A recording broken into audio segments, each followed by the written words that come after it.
সুসন্তান নেক সন্তান আমরা প্রত্যেকেই চাই। কেউ এমন চায় না বাপ জোয়ারি হতে পারে, ঘুষখোর হতে পারে, কিন্তু সন্তান আল্লাহওয়ালা হোক, ভালো হোক, এটা কিন্তু সব বাপ মাই চায়। কোনো বাপ মা চায় না যে আমার সন্তানটা নষ্ট হয়ে যাক। বাপ মার টেন্ডেন্সি এরকম, আমি খারাপ, আমি যেরকম আছি থাকি না, কিন্তু সন্তানটা নষ্ট না হোক। আর পৃথিবীর বুকে সবচেয়ে বড় অ্যাসেট কিন্তু আপনার সন্তান। বিল্ডিং আজ আছে কাল নাই, টাকা পয়সা আজ আছে কাল নাই, কিন্তু আপনার সন্তানকে যদি আপনি ভালো করে রেখে যেতে পারেন, এই সন্তান যদি সুসন্তান হয়, কবরে আপনি শুবেন, এই সন্তানের আমলের সওয়াবের একটা ভাগ আল্লাহ সুবহানাহু ওয়া তাআলা আপনার আমলনামায় দিবেন। সুবহানাল্লাহ। কি বলছেন আল্লাহ সুবহানাহু ওয়া তাআলা? আল্লাহ সুবহানাহু ওয়া তাআলা এই যে নবী ইব্রাহিম আলাইহিস সালাতু ওয়াস সালাম যখন 86 বছর বয়সে বাবা হলেন, কেউ কেউ বলছেন 82 বছর, তিনি দোয়া করেছিলেন যে রব্বি হাবলি রব্বানা হাবলানা মিন আজওয়াজিনা ওয়া যুররিয়াতিনা কুররাতা আ'ইউন রব্বি হাবলি মিনাস সলিহিন। আল্লাহ আপনি আমাকে সুসন্তান দান করেন।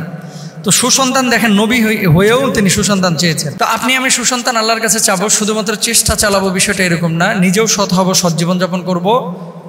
আর হচ্ছে রব্বি হাবলি মিনাস সলিহিন, এই দোয়াটা আমরা বেশি বেশি করবো ইনশাআল্লাহ। 2 নম্বর, সুসন্তান থাকলে লাভটা কি? ইদা মাতাল ইনসানু ইনকাতা আনহু আমালুহু ইল্লা মিন সালাসিন।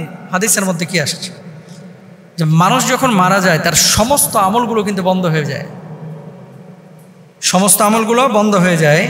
সাদাকাতিন জারিয়াতিন, 1 নম্বর যে আমলটি চলমান থাকে সেটা হচ্ছে সাদকায়ে জারিয়া, যে কাজগুলো সে করে গেছে তার সওয়াব সে পেতে থাকে। 2 নম্বর আও ইলমি ইউনতাফাউ বিহি, এমন এলেম যে এলেম উপকারী এলেম, মানে ছাত্রদেরকে পড়িয়েছে, কিতাবাদি লিখেছে, অথবা এই যে ওয়াজ মাহফিলে লেকচার দিয়েছে, ইউটিউব ফেসবুকে লেকচার রেখেছে, মারা যাওয়ার পরে এখান থেকে মানুষ যদি কল্যাণকর জ্ঞান পায়, উপকারী জ্ঞান পায়, যে ব্যক্তি মারা যাবে তার কবরে শুয়ে শুয়ে সে এই সওয়াব পেতে থাকবে।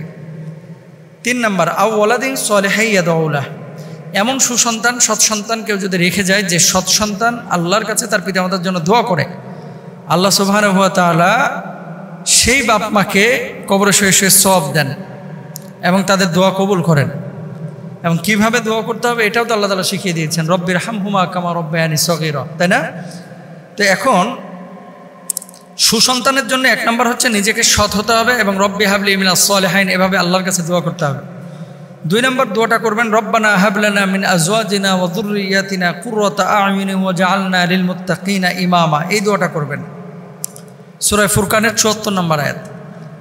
3 নম্বর, নবী জাকারিয়া আলাইহিস সালাতু ওয়াস সালাম প্রথমে তার সন্তান হয়নি, বৃদ্ধ বয়সে তিনি নেক সন্তানের জন্য আল্লাহর কাছে দোয়া করেছেন, রব্বি হাবলি মিন লাদুনকা যুররিয়াতান তাইয়্যিবা ইন্নাকা সামিউদ দুআ, এই দোয়াটা আপনারা করবেন ইনশাআল্লাহ।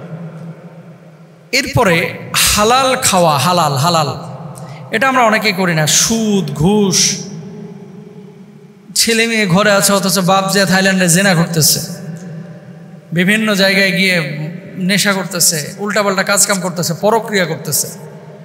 লিখে রাখেন, আপনি যদি এরকম নিজে পাপিষ্ঠ হন তাহলে সন্তান সন্ততি আপনি ভালো করতে পারবেন না, এটা হয় না। তো নিজে সৎ জীবনযাপন করবেন এবং আল্লাহর কাছে দোয়া করবেন, আল্লাহর কাছে বলবেন যে আল্লাহ আপনি আমাকে সুসন্তান দান করেন, দেখবেন আল্লাহ তাআলা আপনাকে সুসন্তান দেবেন, নেক সন্তান দেবেন। আল্লাহ তৌফিক দান করুন।